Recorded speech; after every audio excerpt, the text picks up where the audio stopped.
Businger. Adam, how are you? Fantastic. How are you doing?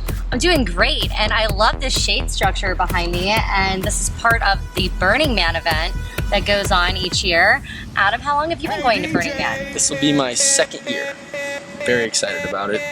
Second year, and so you not only have this shade structure, but you also have your own camp that did an art car and a playground? Indeed, this year I'm staying with Trifecta, who builds a playground that's about 60 feet wide in a triangle, 3 stories tall, and people can jump and climb over it into nets, and there's sound all around it, as well as an art car that's made out of a 30-foot RV with everything cut off, and then fabricated so that there's a bar inside with the DJ set, and it drives around, takes everybody to the fun adventures that Burning Man holds for them. Wow. And so there are plenty of camps like that are at Burning Man each year. How many camps are there? I don't know, but I would say into the hundreds, if not thousands, is a good guess. And how many people are there per camp? Ooh, in a plot of land you could fit 200 people. That's in a large one. I would say 50 is about average or less. 100 times 1,000? No, that's the biggest. Okay, so 200 times 100 even is still a lot of people. You gotta put up and show up to be able to be allotted the large places.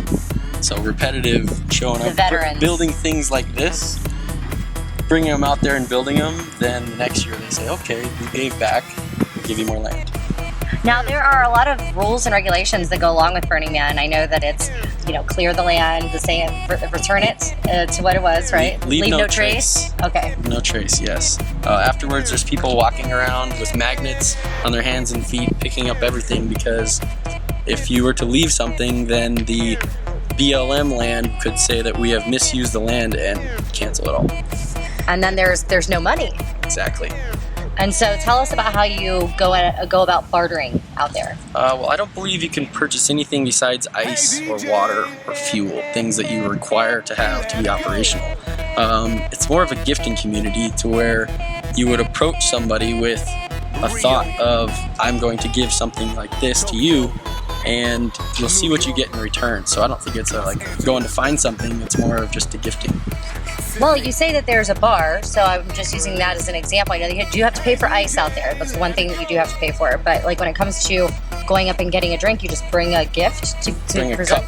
A cup? And most places, they check ID. Other than that, you just show up with a cup and they feed you and offer you drinks. Now that you said ID, it's actually all ages that are allowed there, right? Right. But Are there certain areas where you can have children and not children? Or no, you can have it anywhere. It's just that people providing the alcohol wish to protect their ability to return and not get in trouble for any reason. Absolutely. So it's up to each place to do it, and it's recommended that they do.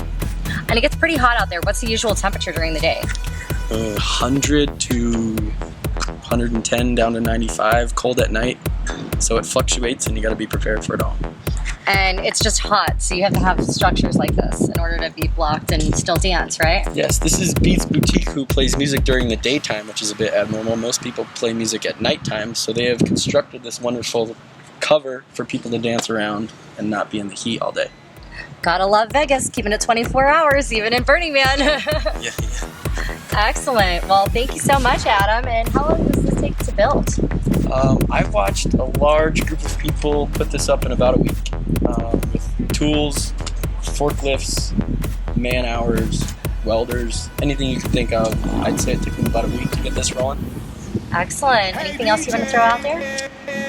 Have fun, be safe, travel well, drink lots of water. And Well, you just gave us some great survival tips, but how about one more, real survival tip for me? think it through before you go and do it. Or just go do it. Just go do it. All right. Thanks, Adam. Now I have Chris Wright with me. How are you doing, Chris? Good. And so, Chris, how long have you been going to Burning Man? This will be my second time. I've only been there one time. Only one time. And so what is the name of your group or tribe? Beats Boutique. Beats Boutique.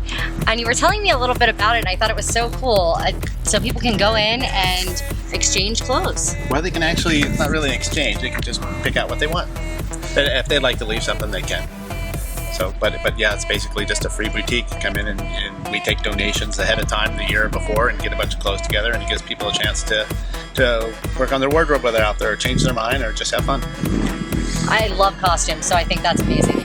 And so this is your shade structure? This is Beats Boutique, yeah. This is going to be our, it's a combination of a dance area with DJs. We'll have DJs from all over the world. And then we're going to have a bar. And then the boutique will be on the right-hand side. And you were telling me that the Beats Boutique actually represents every first Friday, correct? No, not Most- Beats Boutique. It's actually most- Epic. Epic puts on, Epic Entertainment puts on Monsters First Friday. We do a dance department out there for all ages, for electronic music for kids to dance at. Excellent. And you were saying something about a DJ school that's involved?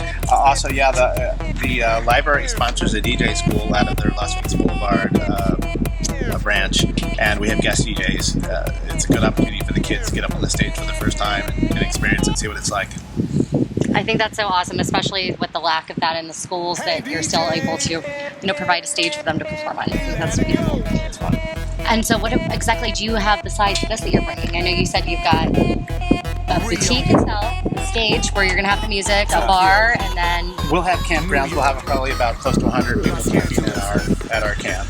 And so, they'll have their base needs, any little kitchen, shower. It's pretty basic. I mean, everybody's in tents mostly, and just trying to learn how to survive out there. That's the part of the thing, is to survive in the environment and be self-reliant. And so how much food do you bring? Everybody's responsible basically to bring their own food, but there is a lot of gifting out on in the area. I mean, people will set up and make grilled cheese sandwiches in the middle of the night, spaghetti dinners, coffee in the morning, and they just gift this out. They'll just set up for a certain amount of hours a day. So you can wander around, you'll find great treats and snacks all over the place. Now, most people will have an RV, but there are some that are going to go and tent it out, right? I think most people tent, actually. Most people There's tent? a lot of RVs, but I think the majority of people tent. Yeah. It's part of the experience, I think. Excellent. And so any other shout-outs about the Beats Boutique or any other businesses that you want to throw out there? If you have any extra costume or clothing like that, we'll be glad to take it in and take it to next year's burn. And where could they deliver that to? They can deliver it to our office here at 6475 West Gary Avenue. Okay, Or excellent. call and we'll pick it up. And how about a survival tip? Drink lots of water, and what else? Bring your cup with you. You have to have your own cup. Nobody supplies cups, plates, or utensils. They give you food, but you have to have that with you. And it's because you leave no trace. Right. They don't want trash everywhere, so I'm trying to minimize the impact. Everybody's conscious of the impact. Excellent. And before we close up, tell me about the water, because you were telling me earlier that there was Water's rations. scarce. Yeah, water's scarce out there, and it's expensive because it has to be delivered by water truck. So yeah, that's part of the conservation. Learn to live with just the amount of water. It's an interesting experience. It seems like there is a ton of work that you put into this Burning Man event. What exactly does it mean to you? Why are you doing it? I think I like being part of the community. I like the people in the community that I've met and related to. I mean, they have like-minded thoughts of mine, and I like participating in it. And I like taking on projects and seeing what I can create. And is this the first project that you've done that's anything like this? I would say of this scale, yeah. Excellent. That's for nonprofit. All right. Well, thank you so much. Okay, good deal.